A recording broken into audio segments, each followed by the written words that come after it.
Welcome back to The Resilient Entrepreneur. This is Kevin Johnson of Leverage Consulting, and as promised, I have yet another super player, someone who has absolutely killed it in their profession, and I've got five ways that I've observed, 5 things that I've seen this guy do that has helped him build a top 5% practice in his industry. So, with that said, I want to talk to you a little bit about him. Those of you who know me, I always say I don't consult and tell. So, no names, but 5 things that I want to share with you on how I believe he has created a top 5% practice and really just continues to improve over time. With that said, the first and foremost thing that I would say he has done, probably just part of his personality, is he is just direct. And personally, I love very direct people. It's sometimes it's the ones that I'm attracted to the most. And I think part of the reason I'm attracted to it is part of the reason why I believe he's very successful in what he does is with his directness. There's no questioning what he means. There's no wondering, is there an unintended message or is he beating around the bush here? No. If he thinks it's blue, it's blue. If he says, well, it might be yellowish, well, that just says exactly what it means. It might be some shade of yellow, but he's not sure what it is. And his directness keeps things brief. It makes sure that his team knows exactly what his expectations are. It makes sure that his customers coming through the door know exactly what he's recommending to them. So that directness, although I think some tend to shy away from the directness for fear of hurting people's feelings. But let's face it, when you own and run a business, most times when people are walking in your door, they're expecting you to tell them something, meaning everything's okay, or you found something, or you're concrete in your recommendations. The directness can be an absolute asset when it comes to time efficiency, and even think about it, you may not view it this way, but directness can actually be a version of customer service. Why do you ask? Well, it's because if I know I have 5 minutes to talk with someone, if I'm direct and I get to the point and allow them to think for a moment, process, I've now allowed them time to ask me questions.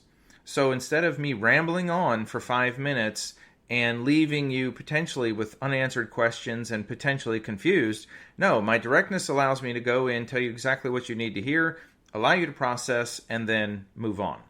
So the next one is focused, and definitely a very focused person.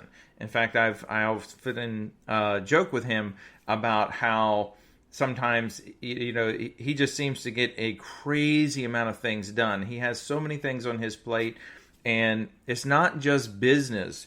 He has a crazy amount of things on his plate when it comes to his business, when it comes to his own life goals, when it comes to his family. And he accomplishes so much. And, the funny thing is, I know historically, you would think with someone who has so much time on their plate, they also wouldn't even have time for their own fitness, meaning being able to work out. And I know back in the day, I'm guessing it's the same right now because he's always looked fit, is that he makes time to work out every day. So the focus part of it really starts with, what do you want? What do you want to achieve in your life, in your practice, and I believe once you actually know what it is, it's really a matter of putting things down in terms of how it needs to be done, and then just starting. Because after that, all of you are very smart people, and once you know what it is, and you at least have a plan of how, just start. If it doesn't work right the first time, guess what? I'll bet you a peanut butter and jelly sandwich, you will figure it out and fix it the second time. Because the second time, you're starting from experience, not starting from zero. So the next one is, I would definitely say he has leveraged himself. And he will freely tell you there's very important parts of his business that you would think you could ask him any question and he'd say, here's the answer, here's how you do it, here's some attachments in my email, and things like that. And he'll freely tell you, I have no idea. And to get to that place, you need to put the right people in place. And then secondly, you need to have the right expectations. And expectations are the outcome for the job. So the outcome for the job, just think of it as like a really good job description. And we know that those job descriptions over time can change. Business has changed. The world has changed. But he has created an ongoing job description with feedback. Go back to the direct part again. But with a job description and feedback, now we've given someone what the expected outcome is. And then that leads us to number 4, which is he's very much performance based. He and I were talking the other day, and he was talking about, even though he's been doing this one procedure for years, I would say probably close to 20 years, somewhere in that time frame, and he can go back and give you stats on the success rate of this procedure. And not just in his own work, but his own practice. And he would know how well his practice has performed. And oddly enough, some of you who think the world is crumbling around us, in a year with a pandemic. Now, again, if you remember back to the beginning of this podcast, I said this guy was at a top 5% in his category. He still grew his practice 10% last year. 10% on a big number is another really big number. So if you were, let's just say, underperforming, or you still had a lot of opportunity to level up your game, you could grow your practice by, say, $100,000. And that's one thing if you're doing $1 million. But if your true potential, or the superstars in your industry, are doing $3 million, okay, then that $100,000 is not as much. He grew his business by 10%. 10% on top of an already very large number.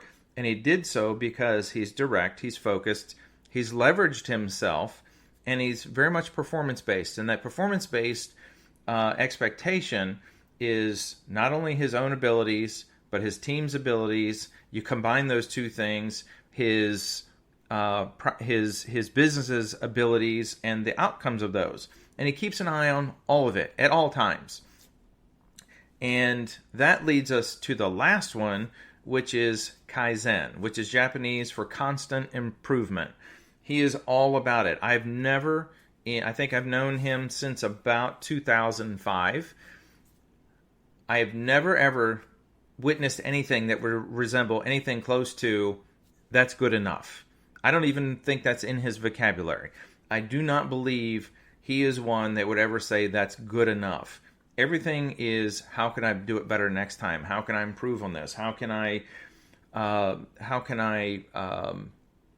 find another efficiency? How can I shave some time, or even provide another give, or a better level of service to our customers?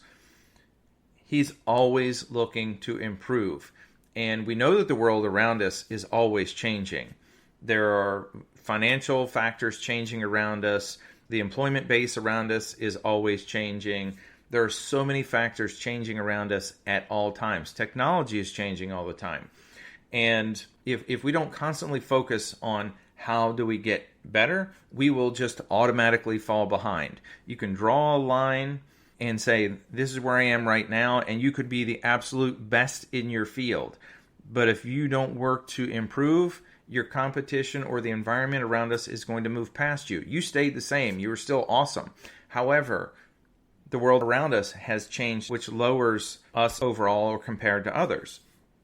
So 5 things that I just went through were his directness, his focus, his ability to leverage himself, how he is always focused on the performance-based factors of his business, and then Kaizen, or constant improvement.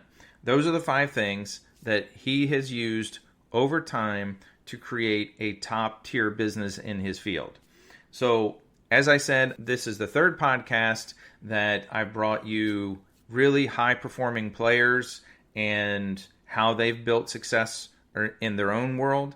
And who knows, I might go back into the archives and find 1 or 2 more, but I hope you find these really enjoyable. If you have any other topics or concepts or questions that you would love for me to answer in one of these podcasts, please feel free to drop me a message, direct message, a link, or a comment below. I'd be happy to do that. And as I said, stay tuned because I might have another one coming up soon.